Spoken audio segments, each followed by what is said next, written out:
The storm came without warning. One moment the sky was calm, and the next it split open, pouring rain so heavy it swallowed the streets in darkness. Thunder rattled the windows, lightning carved the sky, and the whole neighborhood seemed to vanish into shadows. On nights like this, most people feel safest indoors, wrapped in blankets, listening to the rain. But for Emily, tonight would be different. Tonight, the storm wasn't the only thing knocking at her door. She had just returned home after a long shift, exhausted but relieved to finally escape the chaos of the hospital. Yet the second she stepped into her house, she knew something was wrong. The air was colder than outside, heavier, like someone else was breathing in the room with her. And then she saw it. A faint candle flickering in the darkness, even though she hadn't lit one. The shadows danced unnaturally, stretching across the walls, twisting into shapes that almost looked alive. Then came the whisper. Soft, broken, almost pleading. You shouldn't be alone tonight. The rain came down in sheets, so heavy it blurred the world outside Emily's windshield into little more than streaks of black and silver. Her wipers strained, dragging across the glass with a squeal, but they could barely keep up. The storm had rolled in suddenly, swallowing the town in thunder and darkness. Most people were home by now, wrapped in blankets, watching TV, or drifting off to sleep. But not Emily. She had just finished a grueling 12-hour shift at the hospital, the kind that left her body aching and her eyes stinging from fatigue. Her scrubs clung damp to her skin beneath her thin jacket, and her hair stuck to her face from the walk through the rain.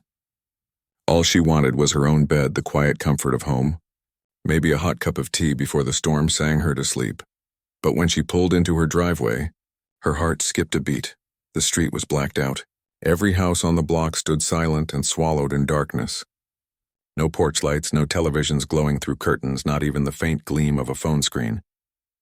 The storm had knocked out the power for the entire neighborhood, every house, except hers. Through the soaked curtain of rain, Emily spotted it, a faint golden flicker against her living room window. Candlelight. Her first thought was confusion. She never lit candles before leaving for work. She barely used them at all except during power outages, and this one had hit only moments ago. She hadn't been home to light anything. The second thought was worse. Someone was inside. Her grip tightened on the steering wheel until her knuckles whitened. A chill slid down her spine, colder than the rain dripping from her hair. She forced herself to breathe, to think rationally. Maybe she'd forgotten. Maybe she'd lit one that morning. Maybe, but no. She knew she hadn't. The longer she sat in the car, the louder the storm seemed to grow. The harder the rain hammered her roof, as if urging her out. Thunder cracked overhead, shaking the ground beneath her tires. Finally, she gathered her courage, grabbing her handbag, and dashing through the downpour toward her front door. By the time she reached the porch, her clothes were soaked through, her shoes squelching with every step. The moment she stepped inside, silence greeted her. No hum of electricity, no comforting background noise. Just the faint hiss of rain against the roof. The house felt colder than it should have. The kind of cold that wasn't from the storm but from something unseen, lurking, and then she saw it more clearly. A candle on the coffee table, flame steady despite the draft, casting long dancing shadows against the walls. Shadows that twisted, stretched, and moved in ways candlelight shouldn't make them move. Emily stood frozen in the doorway, dripping rainwater onto the floor, her chest tight. The house wasn't empty. It was waiting. Emily's footsteps echoed softly against the wooden floor as she stepped deeper into the house, the storm muffled by the thick walls. Water dripped from her hair and jacket, leaving a trail behind her. She set her bag down slowly, her ears straining for any sound beyond the thunder and the distant groan of the wind. The candlelight on the coffee table flickered, its glow stretching and collapsing shadows along the walls like living things trying to crawl free. Emily's heart thudded hard, each beat a warning. She forced herself forward, whispering under her breath, "It's fine. You're tired. You're imagining things." She lit a few more candles, trying to push back the suffocating dark, but the warm glow didn't calm her nerves. It only made the shadows multiply. Every corner seemed deeper. Every reflection stretched too far. The silence pressed against her ears until it rang, heavy and unnatural. And then she heard it. At first, she thought it was just the storm, the kind of trick rain plays when it slides against windows. But this sound was different, subtle, delicate. A whisper. Her blood ran cold. She froze in the middle of the living room, tilting her head toward the sound. It wasn't outside. It was inside. Somewhere within the house, a voice murmured. Soft, broken, barely audible over the patter of rain. Emily swallowed, forcing courage into her voice. Hello? Who's there? Nothing. Just the storm answering with another clap of thunder. Her phone, which had been fully charged when she left the hospital, buzzed in her pocket. She pulled it out, hoping to use the flashlight. But the screen flickered with static, white noise across the glass before going black completely. Dead. The whisper returned, clearer now, carrying words that froze her to the marrow. You shouldn't be alone tonight. Emily's breath caught. She spun toward the sound, but there was nothing, only her dimly lit kitchen and the faint creak of the floor. Settling, she grabbed the nearest thing for defense, a kitchen knife from the counter, her hands trembling as she tried to steady herself. That's when she noticed something new on the floor. Just beyond the kitchen tiles, a trail of muddy footprints. Her chest tightened, fear constricting her lungs. She hadn't made those prints. Hers were still wet by the doorway. These prints came from the back door, a door she was certain she had locked. The prints weren't hers, but someone else's. The whisper rose again, almost mocking this time, echoing through the house in a way that made it impossible to pinpoint the source. Emily gripped the knife tighter, her eyes scanning the dark. The storm outside raged, but inside the true storm was just beginning. Somewhere in the shadows she wasn't alone. Emily's grip on the knife tightened until her knuckles burned white. Her breath came fast and shallow, each inhale loud in the silence of the house. She followed the trail of muddy footprints across the kitchen floor, every step careful, deliberate. The storm outside seemed to pulse with her heartbeat, lightning slicing through the windows in harsh, blinding flashes. The prints led to the narrow hallway. She hesitated, standing at the threshold, eyes locked on the darkened path before her. The whispers had gone quiet now, as if whoever or whatever had been speaking knew she was listening. The silence was worse than the voice. At least the whisper had been human. This silence felt hungry. The trail continued, winding up the stairs. She swallowed, her throat dry, and began to climb. Each step creaked beneath her weight, echoing far too loudly like warnings in the stillness. She paused halfway, straining to hear. A faint sound drifted down, so soft she thought at first it was the storm playing tricks. But no, it was breathing. Shaky, uneven, human. Emily's chest constricted. Someone was upstairs. She forced her legs to keep moving, every muscle screaming to turn back. At the top of the stairs, the footprints stopped in front of the attic door. Her stomach dropped. The door stood slightly ajar, the darkness behind it thick and absolute. Lightning flared outside, and for a moment the attic door seemed to shiver. Emily raised the knife, her hand trembling, and nudged the door open. The hinges groaned in protest, a long, high-pitched sound that seemed to echo forever. She held her breath and stepped inside.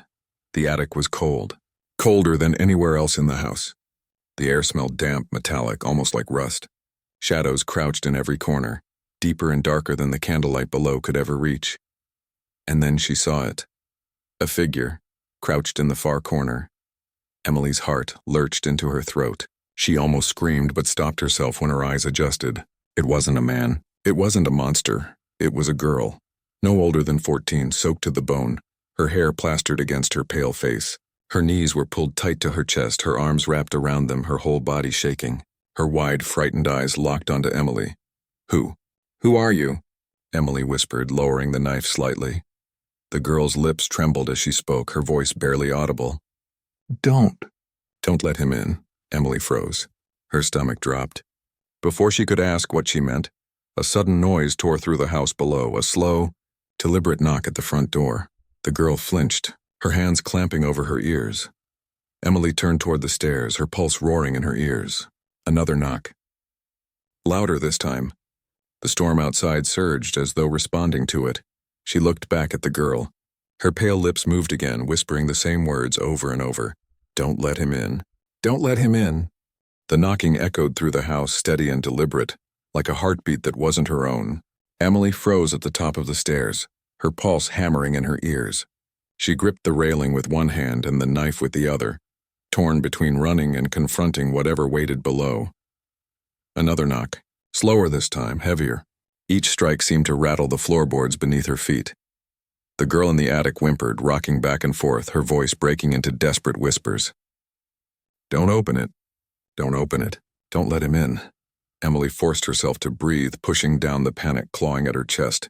Whoever was at the door was no ordinary visitor. She could feel it in the walls, in the way the storm outside seemed to pulse in rhythm with the pounding. Thunder cracked, shaking the glass in the windows. For a moment, Emily thought the entire house might splinter apart. She crept down the stairs, each step deliberate, knife clenched tightly in her fist. The closer she got, the colder the air became, her breath fogging in front of her. The living room candles flickered violently as though trying to snuff themselves out. The pounding stopped. Silence stretched through the house, thick and suffocating.